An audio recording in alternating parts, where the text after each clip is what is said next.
ഭാര്യയുടെ കിടപ്പറ ദൃശ്യങ്ങൾ അശ്ലീല സൈറ്റുകൾക്ക് വിറ്റ കേസിൽ ഭർത്താവ് അറസ്റ്റിലായി. കൊട്ടിയം പോലീസാണ് യുവാവിനെ അറസ്റ്റ് ചെയ്തത്.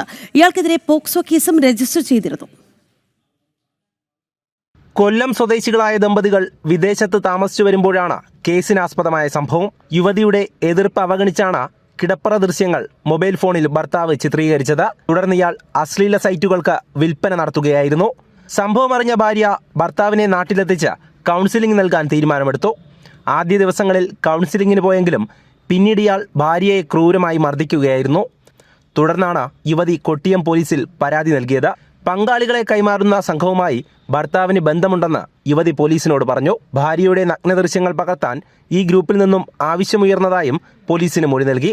നിരന്തരമായി ലൈംഗികാതിക്രമങ്ങൾ തുടർന്നു. പ്രായപൂർത്തിയാകാത്ത കുട്ടികൾക്ക് മുന്നിലും ലൈംഗിക വൈകൃതം കാട്ടി. ഇതോടെ കേസിൽ ചൈൽഡ് ലൈനും ഇടപെട്ടു.